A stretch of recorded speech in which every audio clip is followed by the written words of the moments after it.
Bon, je suis très heureux d'être à Barcelone avec vous. Ça me fait beaucoup de plaisir.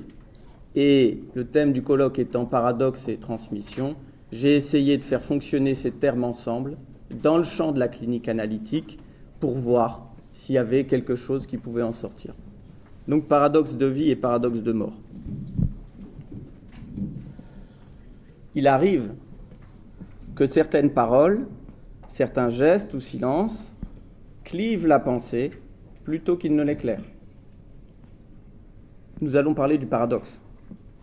Alors, le paradoxe ne se réduit pas à une contradiction formelle.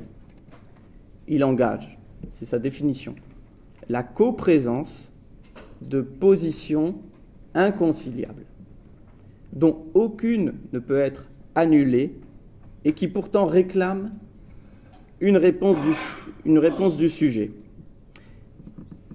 Ce n'est pas une question de contradiction, c'est une mise en tension du lien qui est absent entre ces deux parties inconciliables. Et ces situations, loin d'être marginales, traversent le champ de la transmission. Car transmettre, ce n'est pas seulement transmettre un savoir, c'est si peu de choses. C'est souvent transmettre ce que l'on ne sait pas, ce qui a été tu, refoulé ou déformé dans les plis du discours. C'est inscrire un sujet dans une chaîne où circulent des mots, des mouvements, des affects, des silences parfois porteurs de vie, parfois vecteurs de mort psychique. Et c'est justement dans ces zones d'opacité, d'inconfort ou de violence, que surgit le paradoxe. Ma problématique. Comment le paradoxe, dans sa fonction transférentielle, éclaire-t-il les impasses et les potentialités de la transmission en psychanalyse? C'est cette question que je voudrais travailler ici, non pas pour en déduire une typologie figée, du type paradoxe de vie, paradoxe de mort, mais pour repérer comment certains paradoxes peuvent ouvrir une voie de subjectivation quand d'autres enferment et disloquent. À travers la tension entre paradoxe de vie et paradoxe de mort, nous verrons comment le paradoxe affecte la pensée, le lien et la possibilité même de transmettre. Le paradoxe n'est pas un fait isolé, il naît d'un lien, il suppose un émetteur, un destinataire, une situation. Il n'existe que dans l'adresse, autrement dit dans le transfert. Exemple, un enfant que son père appelle à venir en souriant, puis qu'il gifle brutalement, le père gifle l'enfant brutalement, fait l'expérience, cet enfant, d'un paradoxe en acte. Le visage d'amour et le geste de haine cohabitent, sans que l'un annule l'autre. Il n'y a pas d'espace pour comprendre, pas de tiers pour interpréter. La sidération vient de cette impossibilité à penser ensemble ce qui pourtant a lieu ensemble. Autre exemple, plus classique, plus facile à résoudre, celui de l'énoncé « je mens », que vous connaissez tous. S'il dit vrai, il ment. S'il ment, alors il dit vrai. Vérité et mensonge sont simultanés et a priori inconciliables. Mais le paradoxe ne réside pas uniquement dans le langage. Il est ce moment où le sujet est confronté à deux réalités qui s'excluent mutuellement. Le paradoxe se loge ainsi au cœur de la subjectivité, là où la pensée se forme, se bloque ou se déplie. Il détermine une configuration de l'espace psychique selon qu'un tiers est présent ou non. Selon que l'adresse reste ouverte ou se ferme, le paradoxe ouvre un possible ou produit une impasse.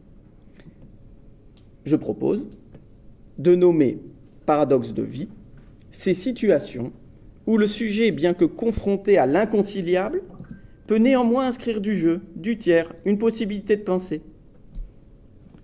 Ce paradoxe ne se résout pas, mais il travaille le sujet, à condition qu'il puisse se saisir de l'impasse comme d'un lieu d'élaboration, ce qui est rarement le cas. Dans une situation de transmission, c'est par exemple un adolescent qui dit à son parent « Si tu m'aides, c'est que tu me prends pour un faible. Si tu m'aides pas, c'est que tu t'en fiches. » À première vue, aucune position ne semble possible pour l'adulte, ça on l'entend tout le temps dans la clinique. Mais Si ce dernier, le père ou la mère, accepte de ne pas se précipiter à répondre, s'il consent à rester présent sans imposer de solution, une autre position devient pensable parmi d'autres. Être là sans volonté, bien sûr, de réparation, comme scribe ou témoin. Un autre, non agissant, mais engagé. Pourquoi ? Parce qu'il a compris qu'il fallait ni jugement dévalorisant, ni indifférence. Et qui laisse place au sujet, comme le demande en creux l'adolescent assez habile qui prononce une phrase pareille. Le paradoxe devient alors moteur de pensée. Il crée un espace de déplacement subjectif. À l'inverse, les paradoxes de mort excluent toute possibilité de jeu. Ils forment une clôture. Le sujet est pris dans un système d'injonctions qui se contredisent sans jamais s'annuler et qui le somme de choisir tout en rendant toute réponse intenable. On connaît l'exemple donné par l'école de Palo Alto de l'enfant à qui la mère offre 2 cravates. Il porte la bleue, sa mère lui dit qu'il n'aime pas la rouge. Il porte la rouge, elle lui reproche de ne pas mettre la bleue. Le tiers est exclu. L'insatisfaction maternelle fait loi. Selon certains auteurs de la théorie de la communication, je n'ai pas le temps de les discuter ici, mais très rapidement, selon eux, la situation que je viens de décrire serait schizophrénogène. Or, si la pensée peut se trouver désorganisée pour un enfant, elle n'est pas pour autant au fondement de la schise d'un sujet, bien qu'elle puisse l'entretenir et détruire l'espace de la pensée. Dans la clinique, le paradoxe surgit fréquemment là où un lien se veut fondateur. Parent-enfant, maître-élève, quelquefois analyste-analysant. C'est dans ces lieux de transmission que le paradoxe peut soit ouvrir un espace d'invention, soit étouffer le sujet. Car la transmission en psychanalyse n'est jamais linéaire, elle est transmission avec l'inconscient de ce qui échappe au sujet, de ce qu'il transmet sans le savoir. L'inceste, par exemple, est une transmission paradoxale, par excellence. Il se transmet parfois de génération en génération, tout en détruisant les repères générationnels. L'enfant devient l'objet de jouissance de celui qui aurait dû être son garant. La jeune fille peut être à la fois la fille et la maîtresse de son père. Cette double inscription, inconciliable et pourtant simultanée, ne peut être pensée sans clivage du moi. Le paradoxe de mort se loge aussi dans des situations où l'on dénie au sujet son propre ressenti. Je vous donne un cas. Une mère ébouillante son enfant en lui disant « c'est pas chaud, l'eau n'est pas chaude ». Ce n'est plus un paradoxe de mots, c'est un paradoxe entre le corps et le discours qui prive l'enfant de sa réalité sensorielle. Il est contraint de croire ce qui contredit ce qu'il sent. Il est contraint de croire ce qu'il contredit ce qu'il sent. La transmission devient ici un forçage, une colonisation de l'intériorité. La parole maternelle devient totalitaire. À l'inverse, un paradoxe de vie dans la transmission peut permettre une élaboration singulière. Et je vous raconte, puisqu'on est en Espagne, en Catalogne, l'histoire du rabbin et de l'inquisiteur de Séville. C'est une histoire qui se transmet depuis longtemps et qui est un bel exemple, me semble-t-il. Le rabbin de Séville est accusé du meurtre d'un enfant, dans ce qui semble être un prétexte pour se débarrasser de lui et de sa communauté. Il est convoqué par l'inquisiteur. L'inquisiteur prétend s'en remettre à la justice divine. Il propose un petit montage. Dans une urne, on place 2 papiers.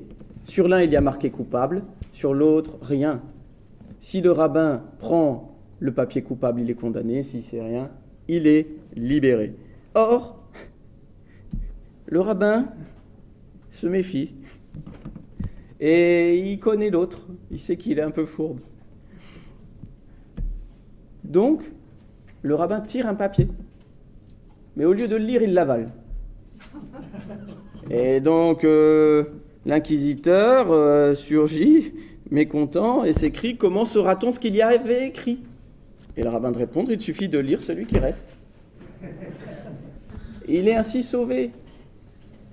Sa communauté et lui. Par ce geste, si on analyse un peu, le rabbin restitue à l'autre, qui se prenait pour Dieu, la part manquante. Il introduit du jeu là où la situation semblait close. Il transforme un piège en espace symbolique.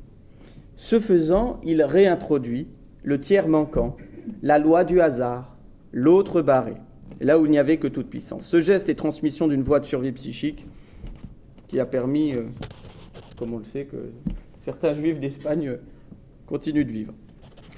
Ce qui distingue radicalement le paradoxe de vie du paradoxe de mort, ce n'est pas tant son apparence formelle, contrairement à ce que disent beaucoup de gens qui ont travaillé ces questions, que la question du tiers qu'il implique ou qu'il exclut. Dans un paradoxe de vie, le tiers reste convoqué même de manière fragile ou implicite. Il y a une place pour un écart, pour une symbolition. Le paradoxe fait alors surgir la limite de la pensée comme condition d'une relance de la pensée. Dans un paradoxe de mort, le tiers est évacué. Le sujet est pris entre deux signifiants maîtres, deux S1 qui ne peuvent être articulés ensemble. Et aucun point d'extériorité ne lui est permis. Il est sommé d'être à la fois ce qu'il est et ce qu'il ne peut être en même temps, sans médiation possible. La situation devient une scène close, totalitaire, où toute tentative d'interprétation se retourne en piège. Le sujet alors ne pense plus, il obéit. Il s'effondre ou il se défait. Le moi se schise, les repères internes sont désarticulés, il se robotise, et ça vous l'avez très régulièrement dans la clinique de la schizophrénie. Il est donc crucial d'interroger chaque paradoxe non seulement dans sa logique, mais dans la structure relationnelle et transférentielle dans laquelle il s'inscrit. Est-ce qu'il appelle une parole ? Est-ce qu'il tolère un déplacement ? Est-ce qu'il permet qu'un sujet s'en empare autrement que dans la soumission ou le clivage ? Ce que la psychanalyse apporte de singulier à la compréhension du paradoxe, c'est de montrer que la sortie de l'impasse ne passe ni par la résolution de logique, ni par l'évitement, mais par une invention du sujet.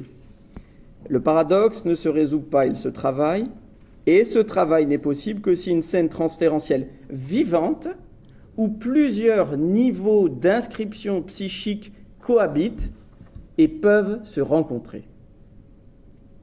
Là où le paradoxe entretient cet inconciliable. Dans certaines cures, le paradoxe transmis par les figures parentales ou institutionnelles peut devenir un point d'appui pour une subjectivation nouvelle. L'analysant découvre qu'il n'est pas tenu de répéter l'inconciliable, mais qu'il peut en faire un lieu d'inscription, y inscrire une réponse singulière. Le paradoxe devient alors non plus une impasse, mais un lieu du pli, de torsion créatrice finalement d'écriture. C'est pourquoi la transmission n'est pas l'héritage d'un savoir ou d'un idéal, bien sûr, elle est la recréation d'un rapport. Il y a transmission vivante lorsqu'une position est possible face au paradoxe, lorsqu'un autre vient non pas combler mais faire trou, décompléter pour ouvrir l'élaboration, comme le rabbin nous l'a montré. C'est en cela que la psychanalyse, lorsqu'elle s'oriente de la fonction du manque et non de la complétude, s'éloigne des paradoxes de mort et s'approche d'une transmission de vie. Ce que nous enseigne une psychanalyse du paradoxe, c'est que la transmission n'est jamais neutre, elle peut être geste de libération ou mécanisme d'asservissement selon la manière dont elle traite l'inconciliable. Le paradoxe, s'il est habitable, devient une matrice de pensée, un appel à la création subjective. S'il est clos, saturé, il devient instrument de désubjectivation. Il ne s'agit pas de résoudre les paradoxes, ni de les fuir, ni de les déplier, d'en restituer les couches, les plis et les zones d'inscription. Et ça, c'est très important. Il y a plusieurs zones d'inscription, c'est-à-dire deux réalités s'inscrivent dans des lieux différents parce qu'elles ne peuvent pas cohabiter. D'en faire des lieux de passage, même si le passage est fragile et précaire. Ce qui importe, ce n'est pas tant le contenu transmis, évidemment, que la forme du lien actualisé dans lequel il se transmet, évidemment dans le transfert. Est-il traversé par un manque, par un écart, par un désir ? C'est notre question. Ou est-il verrouillé par une injonction sans issue ? Le travail psychanalytique, qu'il se passe dans la cure ou dans une association de psychanalystes, ne transmet pas un savoir figé, mais une position face à l'énigme. Il ne donne pas de réponse définitive, mais permet que des paradoxes deviennent habitables, que le sujet puisse en tirer une voie neuve. Voilà ce qu'enseigne la transmission lorsqu'elle est animée par la vie et non saturée par la mort. Le paradoxe n'est pas un piège, il est un passage, parfois, inévitable. Je vous remercie.